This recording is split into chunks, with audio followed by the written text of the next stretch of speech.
Então, nosso vídeo anterior cortou, falta de bateria de novo. E aí a gente estava resolvendo essa questão da prova da OAB, ano 2015, banca FGV. Nós lemos um enunciado e aí a gente tinha que responder aqui. Sobre, então, a divisão da herança de Márcia, assinale a alternativa correta. Diante da renúncia de Aurora, a herança de Márcia deve ser dividida entre Hugo e Fiona, cabendo a cada um deles metade da herança. A FGV, essa caninha, já botou a primeira alternativa como certa. Gente, pelo que a gente estudou até aqui, a alternativa certa é justamente a letra A. Por quê? Porque a Márcia tinha os 3 filhos, o Hugo, a Aurora e a Fiona, e a Aurora renunciou. Mas mesmo que ela tenha descendentes, mesmo que ela tenha filhos, isso não importa. Por quê? Porque quando se trata de renúncia, não há que se falar em direito de representação. Os filhos da Aurora, sendo assim, não a representam na sucessão da Márcia.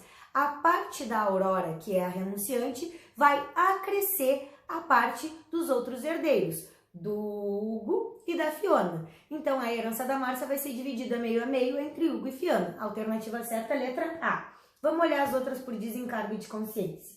B. Diante da renúncia de Aurora, a herança de Márcia deve ser dividida entre Hugo, Fiona, Rui e Júlia, em partes iguais, cabendo a cada um 1/4 da herança. Nada a ver, né?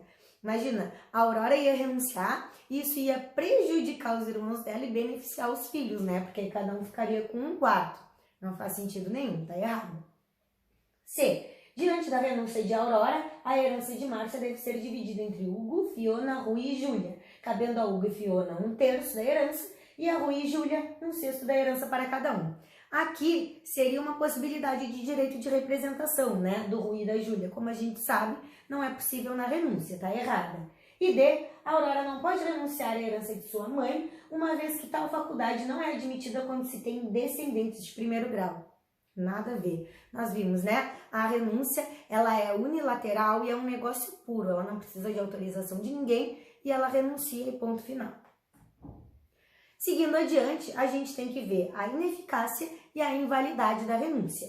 E a gente vai ter ineficácia da renúncia quando ocorrer uma suspensão temporária dos efeitos, né, pelo juiz em razão de algum pedido, principalmente aqui de credores prejudicados, né, para que não haja prejuízo deles. A gente viu, a renúncia não pode prejudicar os credores e esses credores podem aceitar em nome do herdeiro renunciante para o pagamento dessas dívidas e o que sobra, o que eventualmente sobrar, vai ter como mantidos os efeitos da renúncia e vai ser acrescido a parte dos outros herdeiros da mesma classe. É lá o que diz o 1813. Quando o herdeiro prejudicar os seus credores, renunciando à herança, poderão eles, com a autorização do juiz, aceitá-la em nome do renunciante.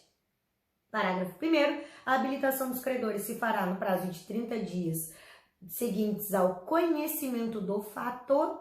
E parágrafo 2º. Pagas as dívidas do renunciante, prevalece a renúncia quanto ao remanescente, que será devolvido aos demais herdeiros. Isso a gente já viu, né? Então, a gente vai ter uma possibilidade de ineficácia dessa renúncia quando houver uma suspensão temporária dos seus efeitos pelo juiz para evitar prejuízo aos credores. É necessário que, enquanto em andamento o inventário, esses credores entrem com uma ação revogatória ou com uma ação anulatória? Não. Isso vai ser feito nos próprios autos do inventário, tá aqui, 1813.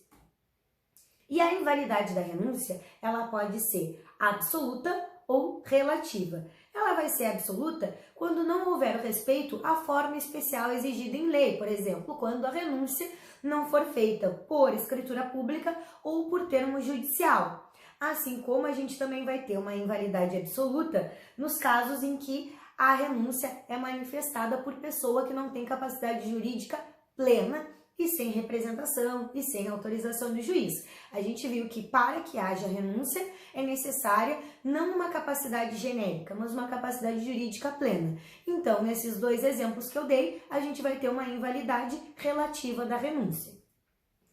Desculpa, absoluta da renúncia. A invalidade relativa, ela vai se dar quando, por exemplo, ocorrer a renúncia sem a anuência do cônjuge, ou nos casos em que houver erro, dolo ou coação. Todos eles, podem ensejar a anulação da renúncia em razão de algum vício. Portanto, invalidade relativa é quando falta outorga conjugal ou quando há algum vício decorrente de erro, dolo ou coação. Com relação à outorga conjugal, nós vimos, ela é necessária porque o direito à sucessão aberta é considerado um imóvel, com base no artigo 80 do Código Civil, e o 1647 exige, salvo se o casamento for no de regime de separação absoluta de bens, exige essa outorga conjugal para alienar ou gravar de ônus bem imóvel. E aí, o 1649 vem dizer: a falta de autorização não suprida pelo juiz, quando necessária, artigo 1647, tornará anulável o ato praticado, podendo o outro cônjuge pleitear-lhe a anulação até 2 anos depois de terminada a sociedade conjugal. Então, tem ainda 2 anos após o divórcio para pedir essa anulação. Seguindo adiante, esse ponto aqui a gente já está cansado de saber, mas é importante que ele seja destacado, que é o da irretratabilidade da renúncia. Tanto renúncia quanto aceitação são irretratáveis quando feitas de forma válida, conforme os requisitos exigidos em lei. Isso está lá no 1812. São irrevogáveis os atos de aceitação ou de renúncia da herança. Ora, devidamente realizados os atos tanto de aceitação quanto de renúncia, eles vão fixar de forma definitiva a qualidade do herdeiro ou do legatário. Ambos têm efeitos ex tunc, ou seja, retroativos à data da abertura da sucessão e à data da morte. Aceita a herança conforme o que determina a lei, ela é irrevogável e irretratável, assim como a renúncia. Realizada a renúncia nos termos exigidos pela lei, é como se esse herdeiro jamais tivesse participado dessa sucessão, e essa renúncia, ela é irretratável. E aí a gente termina aqui o estudo da nossa renúncia e passa para o estudo dos excluídos da nossa sucessão. Acho que foi o Fábio, que na semana passada tinha me perguntado sobre isso. Eu, inclusive, dei um exemplo de um caso lá de escritório, eu ainda falei da Suzane von Richthofen, daquele caso emblemático. E aí eu disse que logo nós estudaríamos aí a exclusão dos herdeiros da sucessão. Chegou o momento. Então, tanto os herdeiros como os legatários, eles podem ser excluídos da sucessão por razões de ordem ética, por razões de ordem moral, certo? Então, a gente vai ter a exclusão desse herdeiro como natureza punitiva em razão da prática de algum ato que, por razão de ordem ética, faz com que ele perca o direito de herdar. Portanto, aqui nós temos a exclusão com natureza punitiva. E essa exclusão vai se dar ou por indignidade ou por deserdação. E nós vamos estudar bem profundamente cada uma delas, certo? Então, primeira coisa que a gente tem que saber antes de entrar no estudo da indignidade. A exclusão, ela tem natureza punitiva. Tendo natureza punitiva, ela não passa da pessoa do excluído. Portanto, aqui, nos casos de exclusão, nós sim teremos o direito de representação. Os filhos do excluído, os descendentes deste excluído, irão herdar por representação caso haja essa exclusão, porque a pena não pode passar da pessoa do excluído. E aí é bem importante esse destaque que eu botei num quadrinho, luminoso, quase que piscando.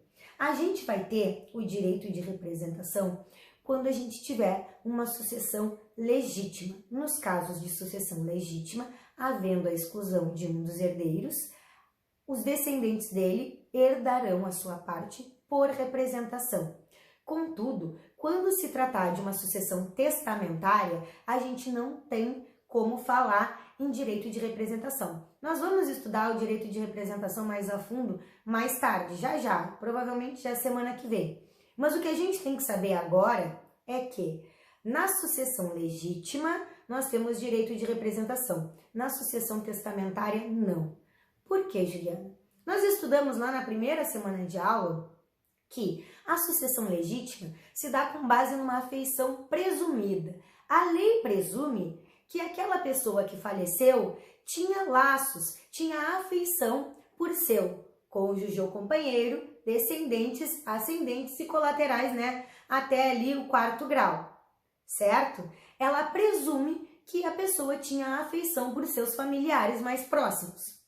Já na sucessão testamentária, há uma afeição real, não é uma afeição que se presume, é uma afeição que de fato existe, tanto que o autor da herança deixou um testamento beneficiando certa pessoa. Então, por exemplo, se eu deixo um testamento beneficiando a Cibele tem filhos, né? Tem descendentes. A Cibele pratica algum ato que gera a sua exclusão da minha sucessão. Há como se presumir, que eu também, a afeição que eu tinha pela Cibele, porque é minha aluna que está lá toda semana comigo, eu também tinha pelos filhos dela? Não. Portanto, aqui na sucessão testamentária, havendo a exclusão do herdeiro, a gente não vai ter direito de representação, e sim o direito de acrescer dessa parte do herdeiro excluído à parte cabível aos demais herdeiros. Deu para pegar? E aí a gente tem que estudar as causas de exclusão, primeiro por indignidade. Eu disse que a exclusão ela pode se dar por indignidade ou por deserdação. Hoje a gente vai estudar as causas de exclusão por indignidade. E aqui a exclusão por indignidade, ela se dá justamente com base em um princípio de ordem pública, com base na repugna à consciência social de que uma pessoa que pratique um ato de tamanha gravidade ainda assim retire proveito na sucessão, né, de alguém que ela prejudicou direta ou indiretamente, certo? E aí a exclusão por indignidade, ela tem 3 pressupostos. Primeiro pressuposto, a prática de um dos atos descritos no artigo 1814 do Código Civil, que a gente vai estudar já já. Primeiro pressuposto, então, é a prática de um dos atos do rol taxativo do 1814. Segundo pressuposto, que não tenha ocorrido a reabilitação desse excluído, ou seja, que o de cujus não tenha perdoado esse excluído pela prática do ato. E terceiro, e não menos importante, a existência de uma sentença declaratória de indignidade com base lá no 1815 do Código Civil. Então, são aqui os 3 pressupostos. Prática de um dos atos do 1814, que não tenha ocorrido a reabilitação lá com base no 1815 e que haja uma sentença declaratória de indignidade lá conforme o 1815. A reabilitação é no 1818, tá? Falei errado. Então, quais são os atos ofensivos que então permitiriam, né, que levariam à exclusão desse herdeiro por indignidade? Eles são os atos que estão lá elencados no artigo 1814 do Código Civil. Esse 1814 traz um rol taxativo, certo? É rol taxativo, não esqueçam disso. E aí a gente passa para o estudo do 1814, do rol taxativo desse 1814, que são as possibilidades, né, de exclusão do herdeiro pela prática de algum desses atos. 1814. São excluídos da sucessão os herdeiros ou legatários 1. Que houverem sido autores, coautores ou partícipes de homicídio doloso ou tentativa deste contra a pessoa de cuja sucessão se tratar, seu cônjuge, companheiro, ascendente ou descendente. Importante, aqui não é necessário para a exclusão que o herdeiro tenha praticado, tenha sido autor de homicídio doloso consumado contra o autor da herança. Isso sim vai gerar exclusão, mas não somente. O inciso 1 é bem claro. É permitido também que tenha a forma tentada, ou seja, a tentativa também gera exclusão, e não é necessário que esse herdeiro tenha sido somente o autor do fato, mas pode ser também coautor ou partícipe. E esse homicídio doloso não precisa ter sido praticado diretamente contra o autor da herança. Pode ter sido praticado contra o seu cônjuge, seu companheiro, algum ascendente ou algum descendente dele. Certo, gente? Isso é bem importante, porque esse inciso 1 acaba sendo bem amplo. E aí eu trago aqui esse destaque no material para vocês não esquecerem e uma observação. Bom, nós vimos que o 1814 ele traz um rol taxativo e que o inciso 1 fala em homicídio doloso. A pergunta é, esse inciso 1 abarcaria também a instigação ao suicídio e o infanticídio? Instigação ao suicídio e infanticídio estão abarcados pelo inciso 1 do 1814 como causa de exclusão do herdeiro da sucessão? Bom, conforme doutrina e jurisprudências majoritárias, tanto a instigação ao suicídio quanto o infanticídio, eles protegem os mesmos valores. Eles são relativos aos mesmos valores do homicídio doloso e, portanto, eles sim estariam incluídos no inciso 1 do 1814, certo?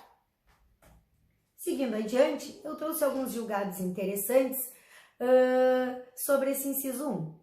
O primeiro deles está aqui, ó, apelação cível, julgada aqui pelo TJ do Rio Grande do Sul, tá? Declaratória de união estável, comprovação dos requisitos legais para reconhecimento, suspeita de homicídio do companheiro, alegação de indignidade, impossibilidade de suspensão da ação para aguardar resultado da jurisdição penal. Ó, o relacionamento amoroso com os requisitos objetivos exigíveis para a constituição de família constitui uma união estável para os efeitos que a lei confere. Prova testemunhal e documental comprovando o relacionamento afetivo entretido entre a autora e o de cujos, assim como demonstrada a coabitação e a publicidade da relação, satisfazendo os requisitos legais para o reconhecimento da união estável. Pedido de suspensão da ação até a conclusão do inquérito policial que investiga o homicídio sofrido pelo de cujos de alegada autoria da apelada companheira sem amparo legal. A hipótese da companheira vir a ser responsabilizada pela morte do de cujos não obstaculiza o reconhecimento da união estável entretida entre o casal, podendo nessa hipótese ser objeto de ação própria pela sucessão, pelos interessados, visando o reconhecimento da exclusão dessa companheira por indignidade com base no 1814, inciso 1. Não conheceram da apelação de Ana Lúcia, negaram provimento à apelação de Celso e Cláudio. Certo? O que aconteceu aqui?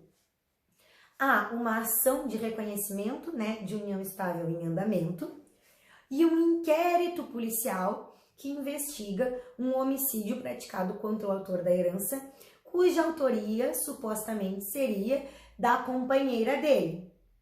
O que o TJ disse? Ó, com relação à união estável, eles preencheram os requisitos.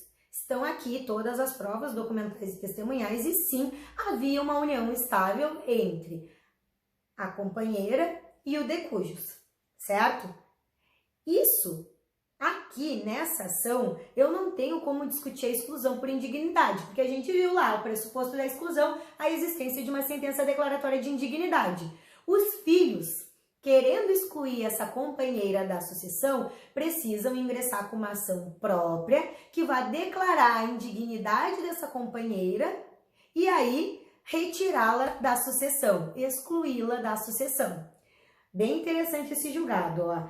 É a apelação cível 700.328.55272 da 7ª Câmara Civil do nosso TJ, julgado em 7/7/2010. Outro julgadinho interessante aqui, do STJ, AGRG no RESP 943650 de São Paulo, julgado em 2 de setembro de 2008. Civil, direito de sucessão, ação declaratória de indignidade, deferimento de pensão previdenciária.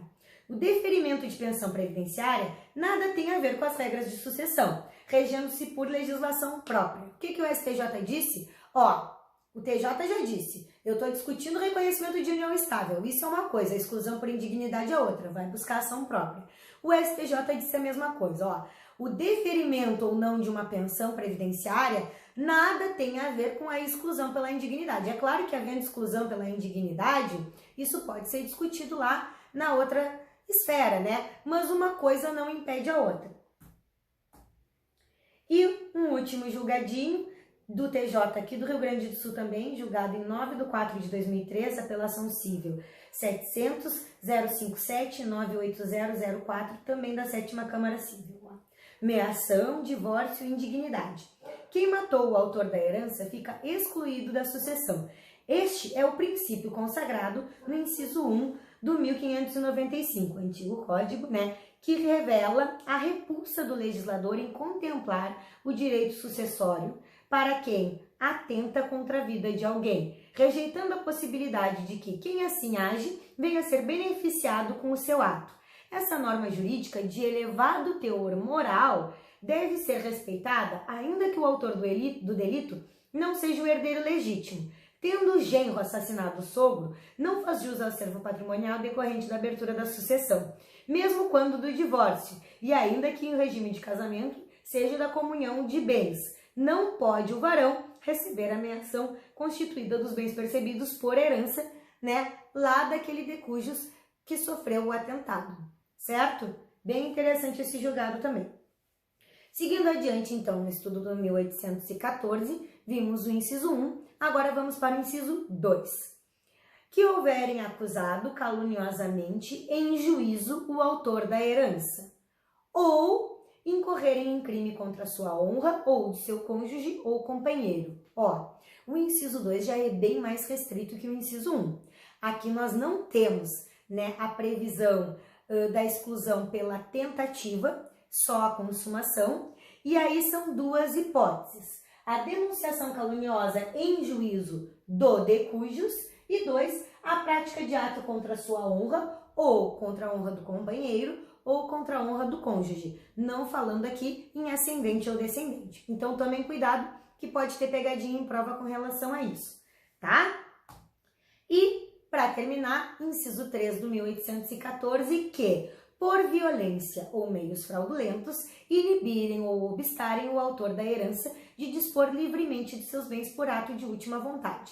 O inciso 3 é justamente ligado, né, à disposição dos bens por ato de última vontade, à realização do testamento. Sempre que houver interferência, seja por violência, por uma ação física, seja por fraude, por uma ação psicológica, né, que vise inibir ou obstar, inibir, cercear a liberdade de disposição, obstar, impedir tal disposição, a gente vai ter a exclusão desse herdeiro. E aí nós temos aqui hipóteses fáticas, né? O herdeiro que constrange o de cujos a testar, o herdeiro que impede o de cujos de revogar um testamento anterior, o herdeiro que suprime um testamento cerrado ou particular, o herdeiro que faz um testamento falso. Todas essas, né, formas de testamento a gente vai estudar mais pra frente. Mas deu para entender aqui, né? A gente vai ter a exclusão do herdeiro quando, ou por uma ação física, violência, ou por uma ação psicológica, um meio fraudulento, tentar inibir ou obstar o autor da herança de dispor livremente dos seus bens por ato de disposição de última vontade. Então, gente, a gente acaba aqui a aula de hoje. Espero que vocês tenham gostado. Vou passar mais um álcool em gel, sempre importante. Espero que vocês tenham gostado da aula. Tô tentando melhorar os vídeos cada vez mais. Hoje botei uma luz branca aqui. Espero que tenha ficado melhor. Peço desculpas, né, por eventuais erros. Eu também tô começando a fazer esse tipo de gravação agora, então fica meio amador, mas prometo ir melhorando tanto quanto eu conseguir, cada vez mais. Já tô louca de saudade de vocês, tô morrendo de saudade do nosso convívio, mas eu tô achando bem legal que a gente possa dar continuidade no nosso calendário acadêmico através, né, dessa troca à distância, mas ainda assim uma troca legal, válida. Espero que vocês estejam conseguindo estudar, estejam fixando o conteúdo. Semana que vem eu vou mandar umas questõezinhas para vocês irem treinando em casa via Google Classroom, né? Vocês sabem, eu estou à inteira disposição de todas e todos para quaisquer dúvidas, até para mandar um oi, né? Dizer que tá com saudade, trocar uma ideia. Dia 22 está logo ali, tenho certeza que vai dar tudo certo. A gente tem que se manter confiante, a gente tem que se manter com fé. Que vocês aproveitem, né, essa quarentena de forma positiva, já que a gente tem que ficar em casa, que a gente curta as pessoas que a gente ama, que a gente curta a nossa casa, que a gente dedique um tempo para a leitura de um bom livro, né, que a gente veja bons filmes, boas séries, que a gente consiga se manter em casa, sim, porque é muito necessário, principalmente, né, para quem pode. A gente sabe que nem todo mundo pode, mas quem puder se manter em casa, mas que a gente também consiga enxergar o lado bom disso, de curtir a nossa família, de curtir a nossa casa, de curtir os nossos bichinhos. Vou trocar ali ideias com vocês, dicas de filmes e livros ali no grupo. Hoje mesmo já vou dar, ontem eu vi um filme super legal, Um Banho de Vida, recomendo. Tem outros filmes legais, todos os que foram indicados ao Oscar são excelentes. Se eu não vi todos e não teve nenhum que eu tenha achado mais ou menos, são todos muito bons. Vejam a lista de filmes do Oscar desse ano e assistam, são filmes maravilhosos. Tô terminando de ler agora Mulheres que Correm com os Lobos, ganhei de uma turma de alunas muito queridas no semestre passado, e tô repassando um livro maravilhoso mesmo, Mulheres que Correm com os Lobos, leiam, vocês vão amar. Não é um livro que dá para maratonar, assim, a gente tem que ler e dar uma refletida, principalmente nós mulheres, especialmente nós mulheres, né? Mas vejam, depois posso passar indicação de podcasts também, vamos trocando dicas, vamos mantendo, né, a fé, a confiança, o melhor astral possível nesse momento de tanta apreensão. Se cuidem, até a próxima aula.